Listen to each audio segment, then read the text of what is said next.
apresentar para vocês, não sei se a galera já está toda aí, mas se eles não tiverem agora, eu não consigo visualizar todo mundo de uma vez aqui, a gente tem a nossa comissão de organização do congresso desse ano, que é a turminha do Psiquê, né? Para quem não conhece o Psiquê, o pessoal do primeiro período, o pessoal que está chegando aí, o Psiquê é uma turminha de alunos do curso de psicologia que movimenta as nossas redes sociais, né? Criam conteúdo e trazem informação relevante lá no Instagram, no YouTube também e no Facebook. Então, nós temos as 3 páginas, eles movimentam ali, trazendo algumas entrevistas, esclarecimentos para a comunidade e algumas publicações de datas importantes que merecem o nosso olhar, a nossa atenção. Então, o Thales, que é do 10º período, né? Já, né, Thales? Cadê a câmera? Para a gente poder, pessoal que não te conhece, te conhecer. Já já você vai apresentar a primeira palestrante da noite. Aí o Thales. Boa noite, Thales. Temos também o Diego. O Diego está por aqui. O Diego estiver por aqui, se apresente aí para nós. Tiago Coutinho, o Diego, o Tiago e a Renata são do 4º período.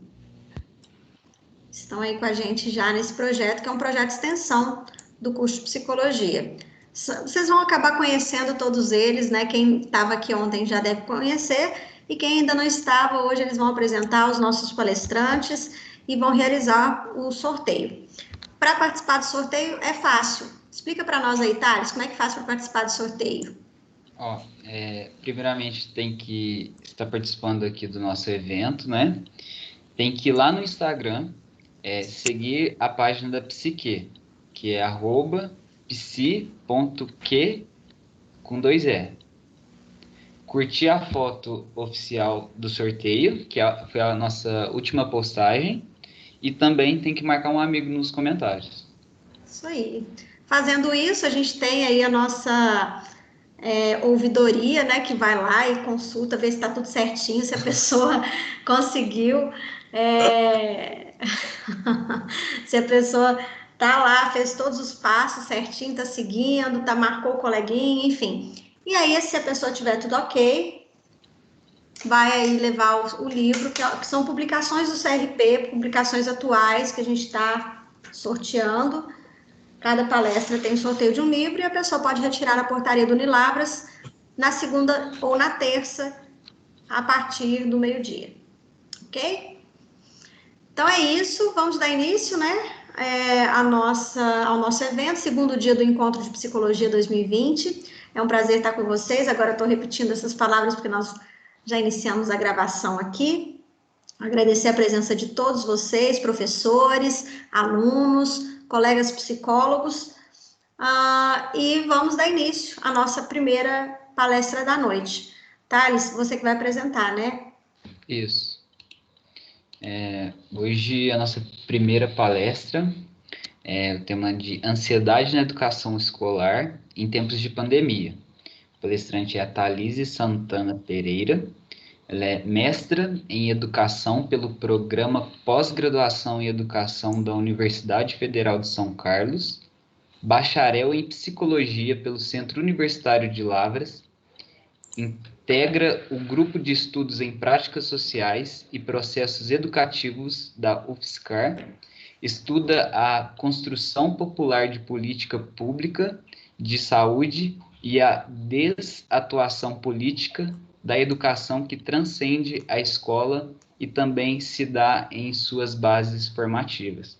Ela também atua como psicóloga em consultoria em psicologia e saúde mental, planejamento de ações em educação e saúde, grupo de psicoeducação em temas relacionados à saúde mental, atendimento em psicologia social e atendimento clínico individual em psicologia. Boa noite, Thalise, e pode ficar à vontade. Oi, boa noite. Boa noite, Thalise, tudo bem? Bem, Quanto que saudade tempo! de tudo, gente, que alegria estar aqui. A alegria é toda nossa, a honra é toda nossa, que bom te ver de novo. Como você tá? Estou bem, muito bem. Você tá morando aonde, Thalise? Em São Carlos, no interior de São Paulo. Tá fazendo doutorado?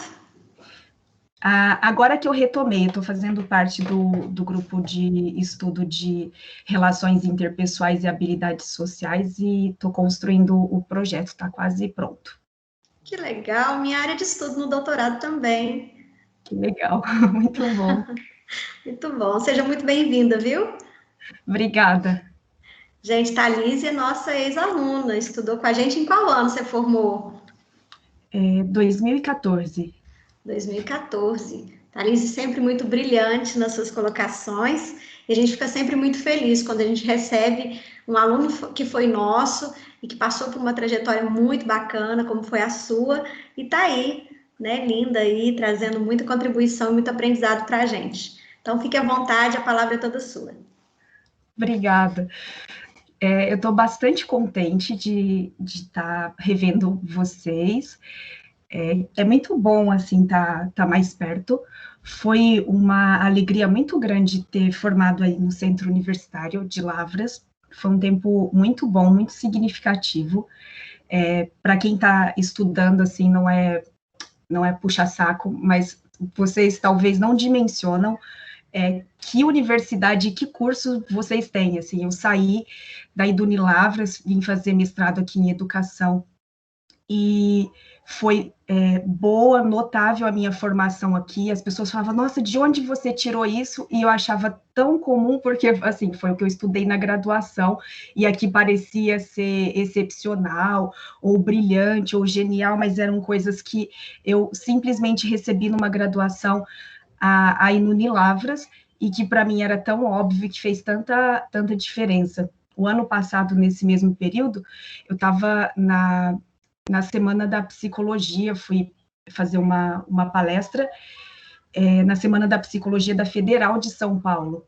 E aí eu fui rever, assim, temas de coisas que eu tinha estudado na graduação. Falei nada demais, assim, nada extraordinário, super atual ou genial. E na hora que terminaram, eles falaram, mas onde você viu isso? E aí a resposta era sempre muito, gente, eu vi isso na graduação, assim, simples assim. E talvez a gente não consegue dimensionar enquanto está o quão, acho que bem formado é essa universidade e o quanto tem qualidade no que se propõe a fazer. Vocês são muito privilegiados, pelo menos eu me sinto assim. Gostaria de que esse sentimento fosse coletivo e mútuo, de fazer parte de uma formação como essa que vocês estão tendo a chance de ter aí. É muito importante que a gente consiga ver que, às vezes, durante a graduação, a gente fica meio perdido, assim, fala, mas será que eu sei, que eu não sei, e fica confuso sobre o que saber. É óbvio que a gente não sabe tudo, mas isso não quer dizer que a gente não aprendeu nada. Então, eu espero que esse tempo aqui também seja um pouco formativo, que a gente partilhe possibilidades, e acho que é um pouco por aí. Atualmente, assim, eu quero falar de um lugar que dizer que a apresentação da minha fala desse tema de ansiedade na educação escolar nesse tempo de pandemia é importante dizer que eu estou falando isso de um lugar, porque evidentemente não vou conseguir em meia hora, e nem conseguiria se tivesse todo o tempo do mundo, abordar todas as implicações e aplicações possíveis que tem essa construção de conhecimento nesse campo de ansiedade, nessa contextualização. Então, eu vou dizer isso porque eu vou falar de um lugar atualmente, que meu currículo estava desatualizado desde o mestrado, e não falando isso para falar do meu currículo, mas para dizer que eu estou falando de um lugar de atuação que talvez vai deixar o meu olhar um pouco mais restrito, que eu vou apresentar aqui um ponto de vista, que eu vou tentar ler dentro de uma conjuntura maior, mas ainda assim é um ponto de vista. Portanto, qualquer um de vocês que quiser ampliar esse ponto de vista e falar de outros pontos vai ser muito bem-vindo, mas que eu não vou conseguir falar isso de todos os pontos. E o lugar que eu falo isso é que atualmente eu trabalho num projeto educacional da Secretaria do Estado de São Paulo, aqui no estado de São Paulo, e trabalho numa organização social de cultura que faz a gestão desse projeto educacional, que é o Projeto Guri, não sei se alguém conhece, que é um projeto educacional de formação cultural em música, em musicalização para crianças, adolescentes e jovens que tem em todo o estado. Quase 300 municípios aqui do estado de São Paulo têm esse projeto. A regional que eu sou responsável é responsável por 30 cidades com 33 polos diferentes aqui da regional de São Carlos. E é um projeto que também, nesse contexto de pandemia, tem repensado como que o ensino de música pode ser feita de forma remota e que está pensando todas essas construções e, ao mesmo tempo, tentando acompanhar o calendário do Estado para as escolas públicas. Então, estou no meio de todas essas tretas de gestão e tentando construir esse olhar do que fazer, porque é um tempo que certamente suscita e levanta muitas perguntas e muitos questionamentos. Então, aconteceu uma pandemia, em tese, embora era previsto dentro dos estudos de biologia, o risco de vírus e tal, mas, exceto essas pessoas, ninguém estava pensando nisso.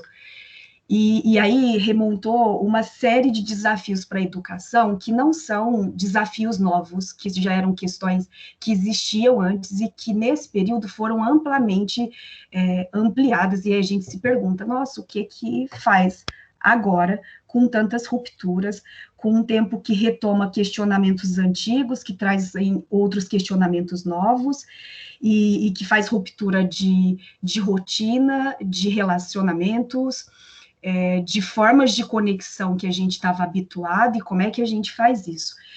E eu tenho pensado isso dentro do campo desse projeto educacional e acompanhando o diálogo da Secretaria de Estado e como é que faz a escola e todas essas coisas, e no meio dessas tretas e muito mais, é desse ponto que eu vou falar. Ao mesmo tempo, eu também estou envolvida num projeto de formação socioemocional da física, do curso de física da USP aqui de São Carlos, e aí remontando também, e aí vendo como que o ensino superior, claro que com especificidades diferentes, também foi profundamente afetado, pensando esse espaço educacional do ensino superior. Então, a gente vai fazer esse recorte da educação escolar, pretendo aqui na minha fala, falando desses dois campos, assim, tanto da educação escolar de base, e aí a gente está falando de ensino fundamental 1, 2, ensino médio, quanto também da educação escolar no contexto universitário, que são os dois lugares que eu tenho um ponto de vista, porque eu estou olhando da vista desse ponto, e também do que a gente vem remontando, e aí dizer mais um ponto onde eu vou localizar a minha fala, ainda no contexto de educação escolar, é pensando diferentes atores que estão envolvidos na educação escolar. E aí eu vou estar falando de alunos e alunas, mas também de educadores e também de instituições de ensino, então tentar pegar um pouquinho de cada uma dessas coisas para localizar. Então, quando eu estiver falando aqui, em algum momento vai ser algum desses espaços.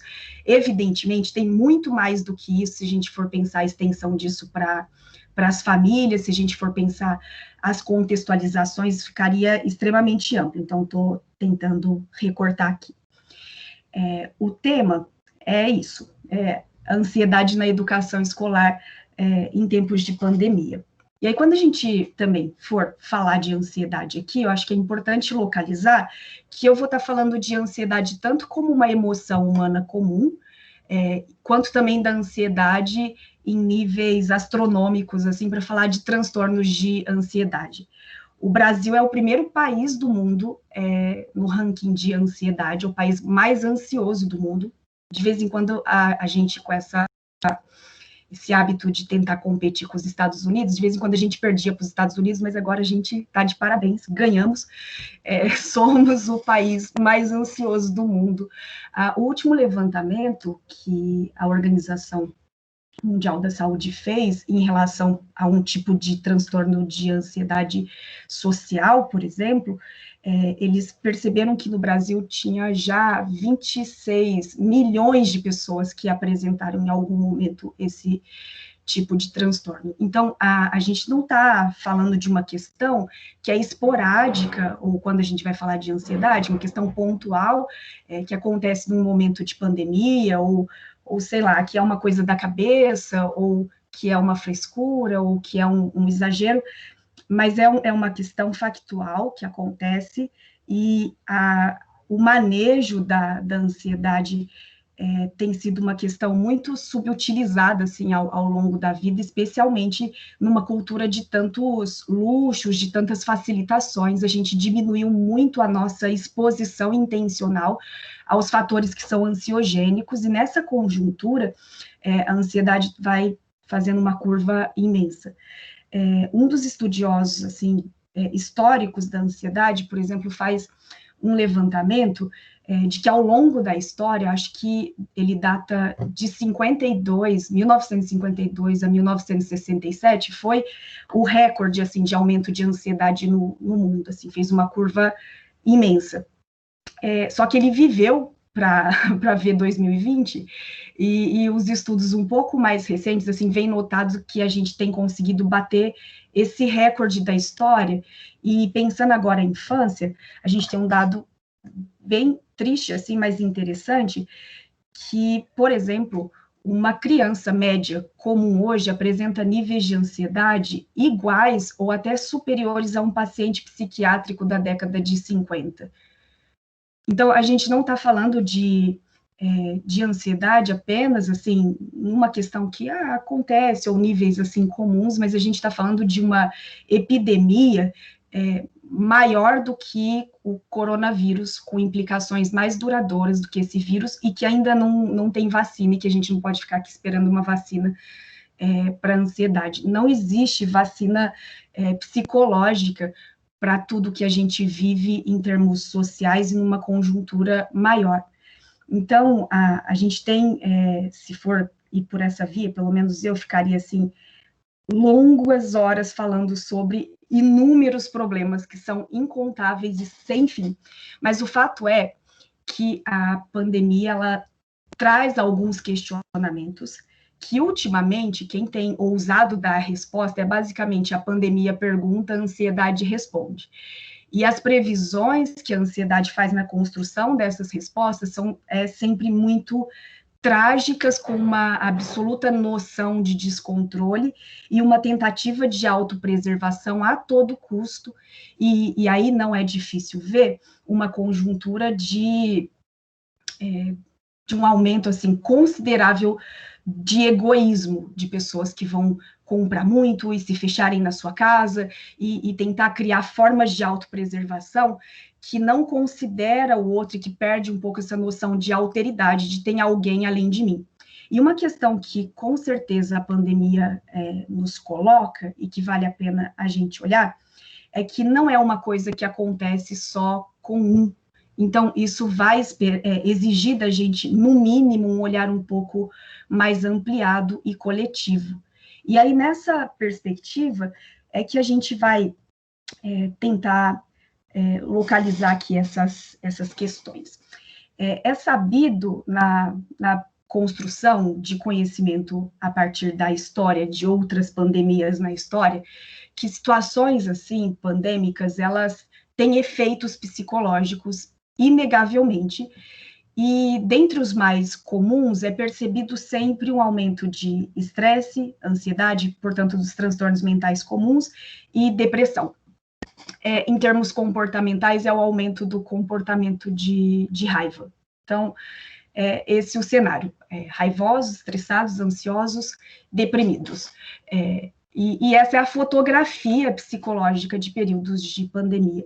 Evidentemente, por uma conjuntura externa também, não só a um vírus ou uma questão tão pontual, mas o que isso provoca em termos de ruptura com a nossa rotina, a forma como a gente vem vivendo a nossa vida fica alterada, os lugares que a gente ocupa ficam alterados, a forma como a gente se relaciona fica alterada, a forma de acesso aos espaços, ao consumo fica alterada, as implicações econômicas e sociais também provocam rupturas muito significativas que não acabam quando uma vacina é feita. Então, tentar pensar, por exemplo, nas pessoas que estão vivendo lutos muito complicados, não apenas por ter perdido alguém em detrimento do vírus, mas que perderam pessoas nesse período e não puderam ter a chance de fazer uma despedida, um velório, um rito de marco desse momento, como outras, como seria em outro momento. Então, existe hoje e vai ficar cada vez mais visível, quanto tempo esse luto vai durar? Será que quando descobrir uma vacina, alguém que não pôde enterrar seus mortos sarou, assim, vai ficar bem e a vida volta e tudo fica ok? Pessoas que tiveram perdas significativas de acesso à renda e que estão vivendo situações de privação e escassez econômica muito severas, quanto tempo isso dura, assim? Quanto tempo isso é superável? Então, existem conjunturas, assim, de rupturas, de perdas de relacionamento, de sonhos, de não apenas adiamento, mas algumas perdas irremediáveis de sonhos e de projetos de vida que não se remontam e não se retomam muito facilmente. E daí a gente se pergunta se os efeitos disso são apenas pontuais. Então, dentro de uma leitura fria, os especialistas vão dizer assim, que é normal que em períodos de pandemia a gente tenha um aumento do estresse, mas que quando a pandemia passar, o estresse proporcionalmente diminui. Isso se a gente não tivesse memória. Isso se a gente não tivesse perdas que não se retomam quando esse período passa. Então, dizer que não é um momento simples e dizer que, em suma, não é um momento que trazem questões muito fáceis de olhar do ponto de vista da psicologia, do ponto de vista das implicações psicológicas disso tudo que está acontecendo. E pode ser um trauma que vai requerer da gente olhares de superação, de elaboração, e não são questões evidentemente simples. Só que aí, ao mesmo tempo, a gente vai pensar as implicações disso no contexto educacional. O que fica mais óbvio no primeiro momento é o ensino ter ficado remoto, né? E a gente olha para o contexto de educação escolar e fala, nossa, agora tem que fazer tudo à distância, não sei o quê. E se a gente olhasse a questão desse momento apenas como um ensino remoto, a gente ia estar reduzindo bastante o problema. Talvez seria até um simplismo, porque educação à distância não existe agora e com a pandemia. Se a gente pensar bem, um livro é educação à distância. Você não tem quem escreveu, quem está com a ideia ali junto de você, fazendo uma interação. Então, se alguém pega um livro e leva para casa e continua o seu estudo, então, desde a grafia, já existem diferentes expressões do ensino que é à distância, que é continuado, e que não é necessariamente dependente da interação educacional para acontecer.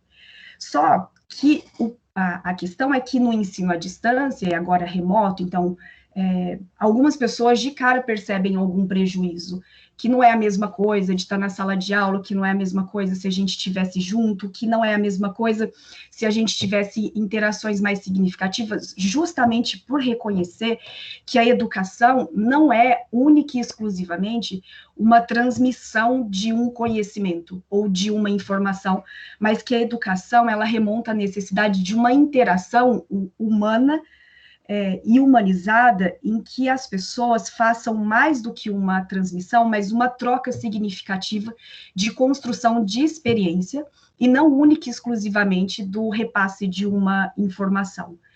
E é isso que vai ser mais profundamente sentido no ensino à distância e remoto, porque as pessoas, elas vão exigir da gente que está fazendo espaços formativos assim, uma outra forma de interação que talvez a gente ainda não tenha experimentado, aprendido ou desenvolvido tão bem.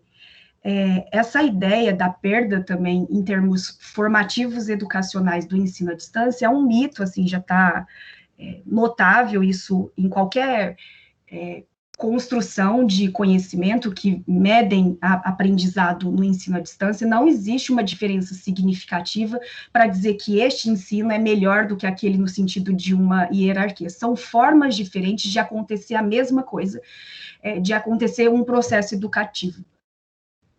E sem colocar na linha de melhor ou pior, mais ou menos, até porque não é possível medir isso em termos educacionais para fazer uma afirmação dessa. Mas, ao mesmo tempo, a gente, como gente, percebe a necessidade de uma outra forma de interação e de uma outra forma de estar com o outro e de ser com o outro na construção desse processo educativo. E isso tem sido profundamente sentido e percebido, porque esbarra em questões que transcendem a escola. E aí a treta não é porque a escola está fazendo este ou aquele ensino, se a melhor plataforma é do Zoom, é de não sei o quê. Aí a questão já não é essa. A questão é que a pessoa não consegue concentrar em casa, e ela não consegue concentrar em casa porque ela não tem um tipo de relacionamento familiar onde os acordos são claros, são definidos, onde espaços são respeitados, onde, enfim. E aí vai remontar questões que transcendem a escola, e o que é triste é que isso volta para a escola e volta para as instituições de ensino como se as instituições de ensino tivessem que atender essa demanda que tem a ver com a vida das pessoas, que tem a ver com a formação das pessoas, que tem a ver com os relacionamentos das pessoas. E aí vai culpar a internet, que cai, coisas assim. Eu não estou dizendo que esse não é um impedimento, mas a questão é que, de novo, transcende a internet, porque as queixas não é a minha internet caiu, a queixa é meu irmão estava baixando um jogo na hora que eu estou tentando fazer um não sei o quê, e aí remonta questões que, de novo, extrapolam a escola. São pais que já tinham terceirizado para as instituições educacionais o papel de educar o filho sem entender a distinção clara de escolarização e educação, por exemplo. Que cabe à escola escolarizar e não educar. Só que hoje cabe à escola, dentro dessa conjuntura social, fazer o desfraude do filho, ensinar ele sobre a vida e trazer todas as competências. Hoje cabe às universidades não apenas formar um profissional com competências específicas para atuar naquela área ou naquele mercado, mas em algum momento coube às instituições de ensino superior formar gente, assim, ensinar as pessoas a terem habilidades de civilidade, falar bom dia, boa tarde, boa noite, cumprimentar as pessoas, sorrir, não serem arrogantes, saber acenar, entrar e sair, e são faltas que transcendem as instituições, que transcendem a escola, e que, de novo, despenca para ela, e é uma crise caótica não ter escola. É uma crise caótica não ter a universidade e não despejar todas essas pessoas nesses espaços, assim, que é basicamente isso. E despejar todas essas demandas para esses espaços. Então, quando uma pessoa, e é o que eu estou trabalhando ultimamente com educação socioemocional no Departamento de Física da USP aqui de São Carlos, é esse tipo de formação que, sobretudo, começa com autorresponsabilização, em que a pessoa que aprende seja capaz de ser o principal responsável pelo seu aprendizado e não seja uma perpetuação infantil ou uma adultescência eterna, assim, de adultos adolescentes que, por alguma razão de conjuntura social e educacional, aprenderam a só receber. E essa é a queixa, assim, porque quando alguém não aprende ou não consegue ter um bom desempenho, muito raramente o primeiro discurso é dizer assim, o que eu posso refazer desse caminho para aprender melhor? Não, muito frequentemente o primeiro discurso é, mas a universidade, mas também o professor, mas também aquela aula, aquele slide, ou você viu a cara que o professor vai, a roupa dele, enfim, a voz, aquela voz irritante, ou então aquele jeito que ele fala, que mexeu no cabelo, é a existência do outro que impede a minha. E essa perspectiva de terceirização das responsabilidades é a crise da educação, sempre foi, e que agora na pandemia colocou um zoom assim imenso, deu uma visibilidade muito maior, e parece que aí vai dividindo opiniões, volta escola, não volta escola, o ensino fica remoto, ou o ensino fica assim, e as pessoas vão atribuindo todos os prejuízos a essa forma de ensino. Então, se alguém está aqui, esse congresso não vai ser bom, você não vai aprender nada porque é remoto. Ou então, todas as aulas desse último semestre não valeu, a gente está anulando o ano de 2020, 2020, ele nem conta na minha agenda, na minha existência, eu nem vou fazer aniversário ano que vem, que eu não fiz 30 esse ano, eu adoraria fazer 30 só o ano que vem, por causa disso, e a gente, assim, é mais fácil trazer uma nulidade para o tempo do que olhar para esse momento e entender que, de fato, não controlamos tudo, isso é um fato absoluto, mas isso não quer dizer que a gente é absolutamente desgovernado e não tem nenhum nível de atuação nisso que está acontecendo. E a minha fala nesse sentido é olhar essa conjuntura da ansiedade na educação escolar, que evidentemente esse tempo de pandemia remonta, mas não inaugura. Antes da pandemia, o Brasil já era o país mais ansioso do mundo. Não inaugurou nenhuma questão no contexto escolar e educacional que já não fosse uma questão anterior. Então, não é agora que... não é de agora, não é em 2020 que, de repente, os pais na educação infantil não atuam juntamente com a escola na construção dos processos educativos de seus filhos. Se fosse, estava bom, assim, seria muito legal, assim, pegar toda a história, culminar em 2020, culpar esse ano, riscar ele da história e depois vida que segue, mas não é assim. Todas as questões que já estavam postas sobre a educação continuam estando, agora, claro que numa conjuntura de agravamento, mas nada novo. Nada novo. A solicitação da participação dos pais no processo de escolarização dos filhos é uma solicitação antiguíssima, assim, da educação.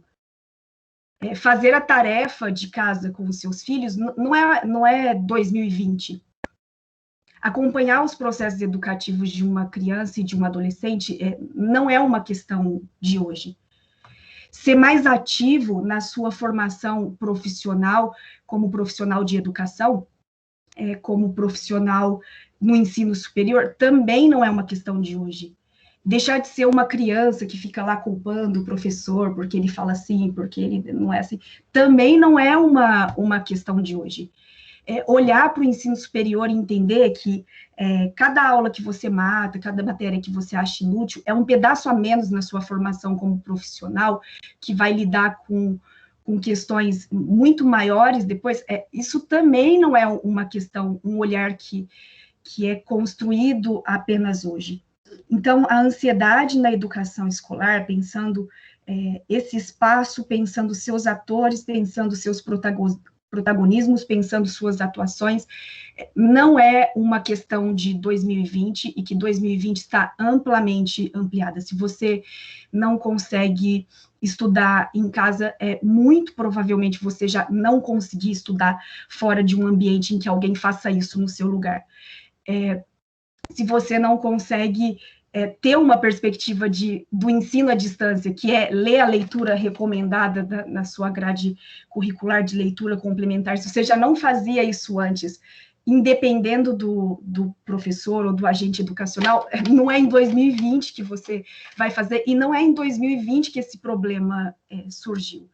E uma das questões que hoje os especialistas que vão pensando saúde mental na escola, mesmo as leituras de saúde mental na universidade que eu tenho acompanhado mais recentemente, são todas questões muito velhas e muito irresolutas até então, e que agora teve uma crise, mas não uma crise, como eu disse, inaugural, mas de demonstração. 2020 é uma vitrine de toda a problemática educacional que já estava montada, feita, emoldurada há muito tempo atrás.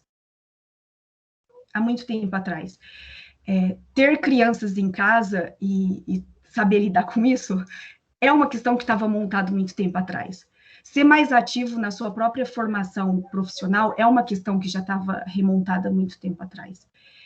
Saber atuar com mais autorresponsabilidade, com capacidade crítica, e não para criticar o outro, mas inclusive de autocrítica, já era uma questão que estava pronta para ser vista e que até então talvez não estava tão notável. E nesse sentido, a gente, e eu não estou trazendo isso numa perspectiva de uma supra-individualização, Evidentemente que não, porque são conjunturas individuais, mas que também é a soma dessas individualidades que montam estruturas sociais hostis à saúde mental, seja inclusive no campo educacional. E eu não estou olhando para isso como se fosse uma questão só de escolha individual, mas estou fazendo essa provocação porque, seja como for, mesmo sendo conjunturas que extrapolam a gente, que não está sob o nosso controle de escolha individual ou de uma questão assim, mas quando a gente for pensar as possibilidades de intervenção, a gente vai começar por um olhar individual, não descolado da realidade, não descolado das conjunturas sociais, mas um olhar individual que vai precisar ser capaz de refazer a pergunta disso tudo que está acontecendo, o que eu controlo, o que eu não controlo. E não entendendo o controle como um nível absoluto de intervenção sobre tudo, mas apenas como um nível de atuação. E qual e eu me pergunto isso percebendo os meus próprios papéis. Hoje eu sou aluna de um grupo de estudo, hoje eu ocupo espaços de supervisão e desenvolvimento social numa organização social de cultura, eu tenho uma atuação na clínica, uma atuação formativa com psicologia social e outras coisas assim, como indivíduo, como pessoa, como família, como vizinho de alguém que vai tentar fazer alguma atividade, dependendo do barulho que eu fizer aqui, eu vou estar atrapalhando, enfim. E quando eu me refaço essa pergunta para repensar o meu nível de atuação, inclusive político, social, extensivo, de cidadania, de solidariedade, de colaboração, e que vai e deve exceder a mim mesmo, é aí que a gente vai conseguir não ter perguntas tão problematizadoras, assim, que fica tão altas que ninguém tange, que aí a gente joga para o cosmo resolver, ou a gente refaz e reconstrói esse nosso olhar de repensar o nosso real nível de atuação nos nossos mais diferentes papéis, começando como pessoa, como gente que está em relação a outras pessoas, e pensar nessas relações e nesses papéis que também são constitutivos profissionais de uma atuação um pouco mais extensiva do que a gente mesmo, para a gente repensar a nossa formação de competência para a vida, para viver, para ser gente, mesmo lidando com situações ansiogênicas, porque isso não é eu apenas, ou o outro apenas, isso, de alguma forma, implica em todos nós. E aí é repensar hoje, assim, e é isso que eu quero dizer. Se você é aluno e hoje está aqui num congresso, você vai ter a chance de aprender a lidar com a própria ansiedade, com esse próprio tempo, fazendo escolhas muito pequenas, da hora que você acorda, da hora que você dorme, se você assiste uma aula online, que já não é perfeita, que já não é maravilhosa, que já tem um nível de interação restrito, mas se você faz isso com o seu celular aberto na sua rede social, ou se você faz isso de outra forma. Se você lê ou não lê aquilo que foi recomendado, se você atua no seu lugar de atuação, nesse período, como você pode atuar. Se você vive aquém das suas reais possibilidades de atuação, o que vai nos sobrar é sempre um lugar ansioso, de absoluto descontrole, em que a gente vai olhar para tudo, culpar tudo e todos, e ter mesmo muita dificuldade de empreender uma exposição aos fatores que são adversos, uma exposição àquilo que é difícil. E uma coisa que a pandemia remonta para a gente pensar como gente, é que a gente está tendo uma oportunidade muito única de aprender a esperar. E, de novo, assim, aprender a esperar. Tanto que não é incomum que os estudos mais atuais sobre ansiedade infantil, por exemplo, associa como um fator diretamente relacional o uso de artefatos tecnológicos e o aumento de ansiedade, porque transgride a nossa noção de temporalidade, de tempo e espaço. fica uma temporalidade muito mais rápida do que o nosso tempo psíquico real, que cabe na medida de um passo, que quando eu estou triste eu só... não é assim, a distância de um toque na tela, a minha tristeza se esvai, que quando eu não sou absolutamente saudável, assim, igual o padrão de saúde da Organização Mundial da Saúde, que parece mais para um cadáver do que para uma pessoa humana real, esse estado completo de bem-estar em todas as áreas, assim, que está mais parecido com a morte do que com a vida real. Mas quando a gente for remontar a nossa própria atuação sobre saúde, a nossa própria atuação sobre sociedade, a gente vai precisar muito rever qual é o nosso real nível de atuação, assim, isso que é importante, sobretudo, ser dito, e a gente vai precisar fazer as pazes com o tempo. A primeira coisa que a ansiedade, seja como emoção, ou mesmo em níveis de transtorno mental, a primeira coisa que a ansiedade transgride é a nossa relação com o tempo. A gente monta, seja uma antecipação do tempo, ou uma precipitação no tempo, ou uma criação de um senso de urgência maior do que de fato é, mas vai existir uma alteração na nossa relação com o tempo, e a gente está tendo a oportunidade agora de reaprender a esperar, e quem sabe até fazer as pazes com o nosso tempo real, humano, praticável, e conseguir ter uma percepção mais ampliada do nosso real nível de atuação, especialmente nos contextos educacionais e escolar, que de alguma forma acredito que todos nós que estamos aqui hoje somos envolvidos nisso em alguma medida. Acho que é isso a minha fala. Nossa, eu tô muito feliz com você, Thalise, assim, de ver que mulher você se tornou, que profissional você se tornou. A gente já sabia de todo esse potencial, né? Eu vou até deixar a Cleo falar, que a Cleo tá aqui ansiosa para falar com você também. Nós todos, né? A gente estava aqui, o chat, vocês não estão tendo a oportunidade de visualizar o chat, que é mais quem está na equipe, é uma das limitações que a gente encontrou com a plataforma. Mas você traz muito claro, né, para nós, necessidades mesmo de ampliação desse olhar, uma urgência da gente tratar dessas questões que às vezes a gente joga para o universo, né, a gente joga como culpa para o outro e não devolve isso como responsabilidade nossa. Eu não vou falar muito, porque o nosso tempo está limitado, eu vou deixar a Cleo conversar com você um pouquinho, mas, parabéns, lindo, lindo, lindo, obrigada. Cleo, ajuda aí. Boa noite. Vê se você compartilha dessa emoção, porque eu tô aqui emocionada.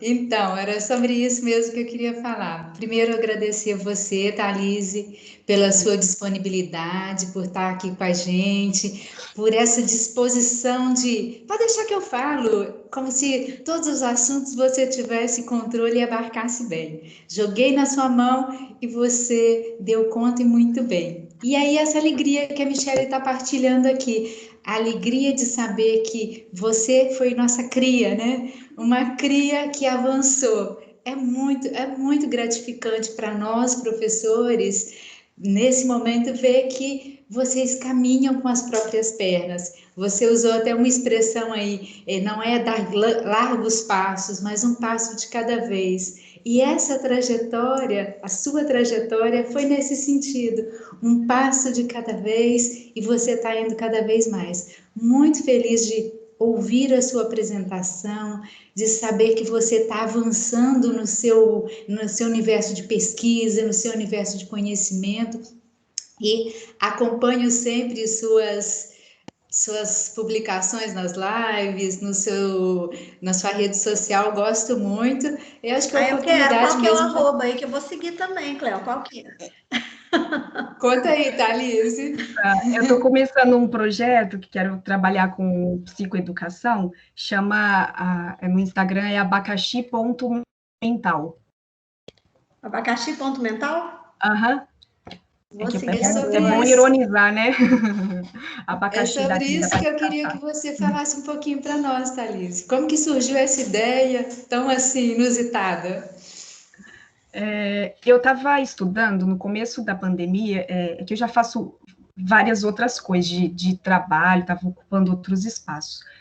Mas, no início da pandemia, eu estava lendo um pouco sobre os efeitos psicológicos de situações, assim, pandêmicas sobre as pessoas, sobre o mundo e tal, e na experiência que, por exemplo, o Japão teve em 2015, o principal fator que foi protetivo em saúde mental era boa formação em saúde mental. E aí eles fizeram uma medição, então foi comum que no período de pandemia tivesse aumento de ansiedade. Aí eles mediram 6 meses depois, 1 ano depois, e as pessoas que tiveram uma redução dos níveis de ansiedade ou dos possíveis problemas de saúde mental, eram pessoas que tiveram mais acesso à informação de conteúdo de saúde mental do que outros. Então e outras pesquisas na experiência agora atual, a Inglaterra publicou bastante coisa, então eu estava lendo um pouco sobre isso, e aí eu notei o quanto que o conhecimento em saúde mental, não como uma pretensa de controlar tudo, de ser mentalmente potente, mas no sentido de ter recursos para enfrentamentos pessoais, assim, para situações que são hostis, é um fator que faz bastante diferença quando a gente olha esses impactos de saúde mental. E aí eu tive essa ideia, vou tentar me organizar, eu estou afastada do trabalho essa semana, não estou podendo mexer nisso, não era nem para estar olhando para essa tela, inclusive. Mas aí a ideia veio disso mesmo, de produzir conhecimento útil em saúde mental, para que essa seja uma das possíveis, não a única, não a melhor, mas uma das possíveis intervenções em saúde mental em contextos assim. Então, a ideia do canal é para isso mesmo, é para a gente tentar ampliar possibilidades de fatores protetivos em saúde mental por meio de educação e conhecimento mesmo. Muito bom, né, Cléo? Muito legal. Muito, muito show.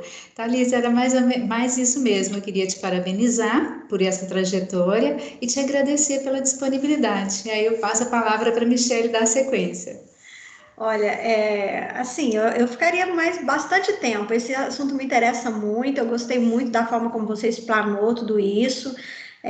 Nossas palestras hoje elas são um pouco mais curtas porque a gente tem mais ao longo da noite, né? Então, assim, eu até gostaria de abrir para perguntas ou colocações, mas eu vou deixar o espaço aqui para uma pessoa. Se uma pessoa, porque a nossa próxima palestrante já está por aí, quiser perguntar, pode ligar o microfone agora. Né? Olha, alguém levantou a mão. Quem foi que levantou a mão? Deixa eu ver, me ajuda, gente. Maria Camila. Maria Camila. Quer falar, Maria Camila? Pode falar aí. Eu quero falar rapidinho. Sabe aquele abraço que a gente dá no palestrante depois do evento? Eu a Thalys, então, assim, eu fiquei muito orgulhosa, eu fiquei muito feliz.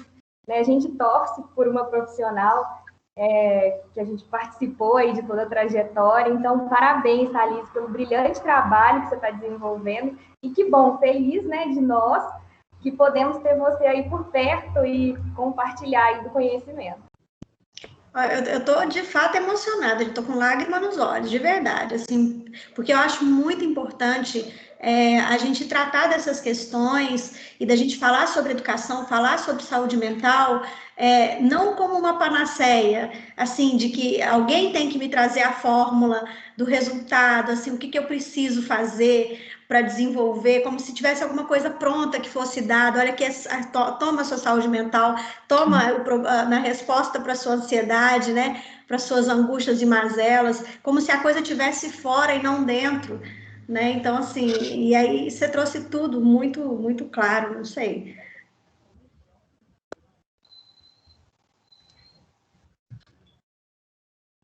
É isso. Gente, então, obrigada, Maria Camila. Hoje eu estou esquecendo de fazer a foto, né? Aí, obrigada, Ana me lembrou aqui de fazer a foto com cada palestrante. O Diego está no chat perguntando se ele pode falar uma coisa. Pode falar uma coisa, pode sim. Vamos falar.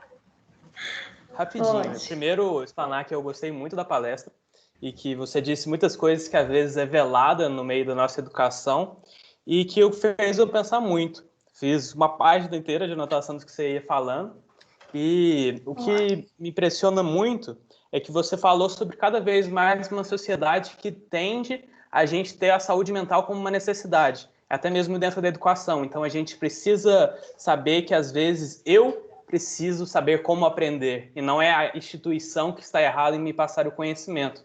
E se a gente está partindo de um pressuposto que cada vez mais as pessoas precisam entender isso, e a gente tende a isso, como você enxerga como podemos concluir isso nas próximas gerações? Como que é a forma que a gente pode falar para os nossos filhos, você precisa entender como aprender? Porque eu sinto muito que quando, por exemplo, eu saí do ensino médio, eu não tinha a mínima noção disso. Os professores mandavam a gente estudar, mas eles não falavam como estudar ou como seria a melhor forma de eu estudar aquilo.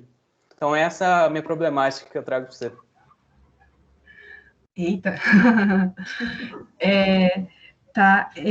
É sempre uma questão que é importante pensar dialético, né? Evidentemente, existe um papel que cabe a quem ensina, mas isso não isenta o papel de quem aprende.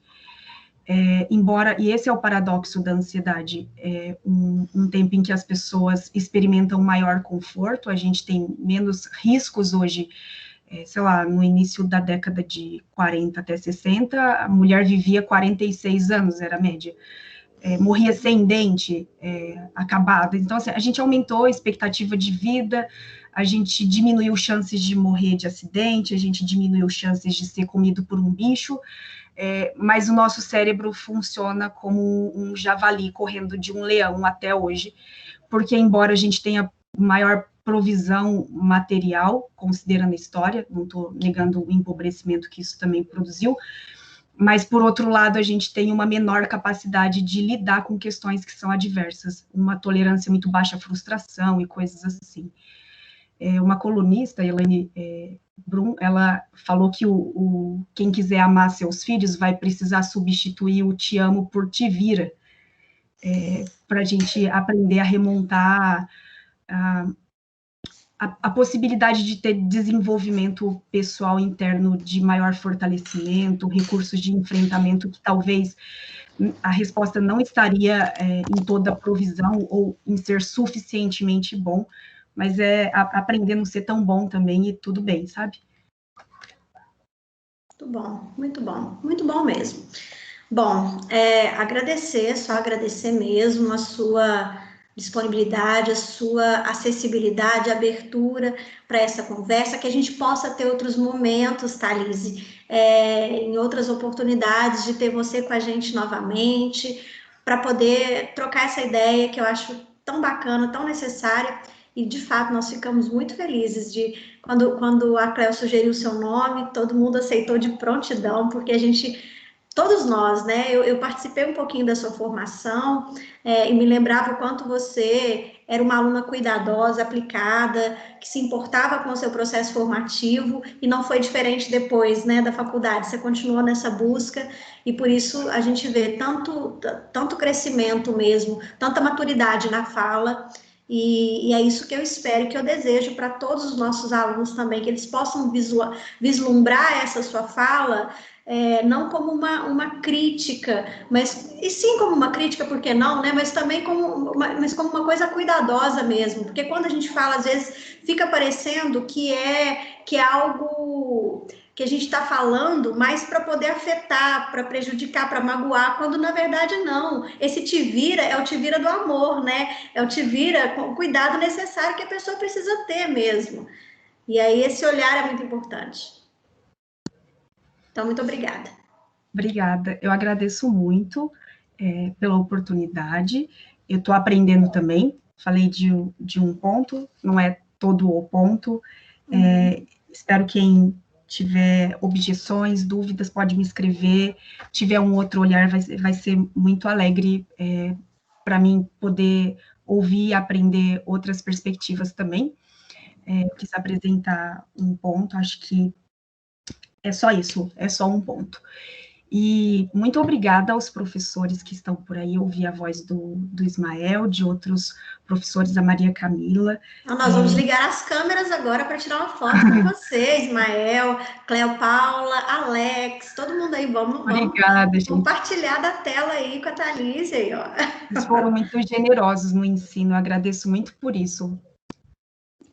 Imagina aí o Alex aí, Aposto que o Alex teria palavras também, né, para essa palestra. O que você achou da palestra, Alex?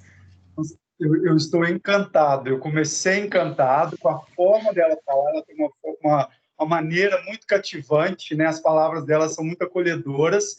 Então, eu acho que isso já faz toda a diferença. E depois, quando ela vai trazendo todo aprofundamento, né?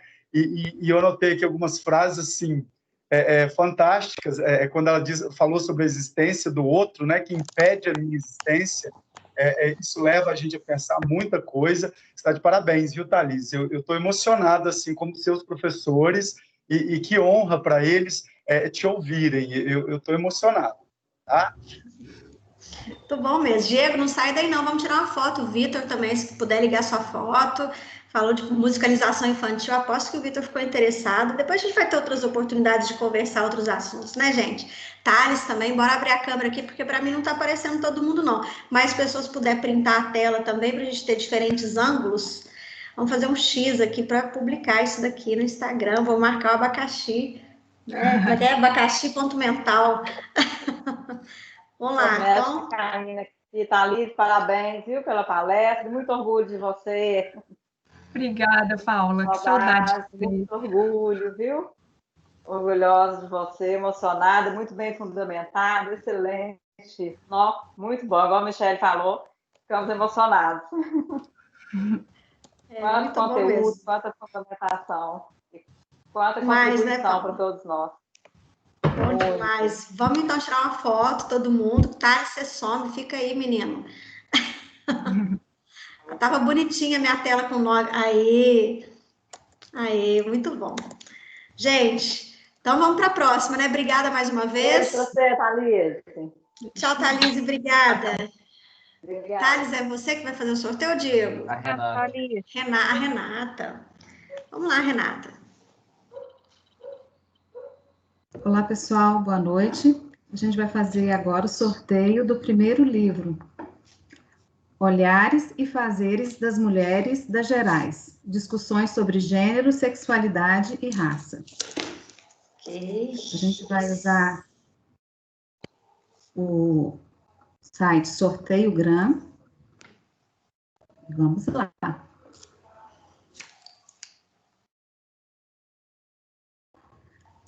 Valéria Barcelos. Olha. Parabéns, Valéria. Agora a gente só vai conferir aqui se a Valéria preencheu todos os requisitos para ganhar. Só um minutinho, pessoal. Sim. Lindo. Barcelos. Eu falei ouvidoria, é auditoria, gente. Tô doida. A auditoria do nosso sorteio vai fazer a verificação aqui, se a Valéria está apta. Tá tudo certo. Tudo certo? Então, Valéria, feliz ganhadora aí do livro Olhares e Fazeres das Mulheres das Gerais. Muito bom. Parabéns. Vamos para a próxima. Obrigada, Renata. Obrigada mesmo. Vamos para a próxima? Próxima palestra, quem vai anunciar? Coutinho, Diego. Eu que vou anunciar agora, Michele.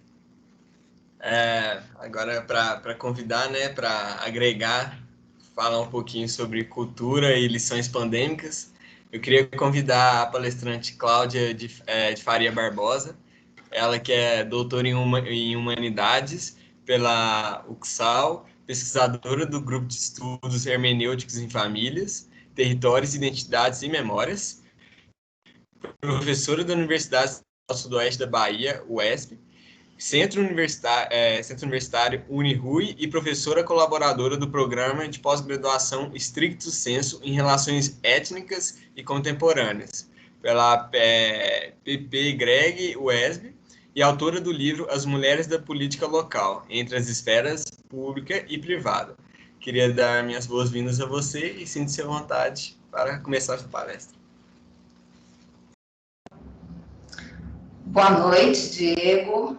Muito obrigada.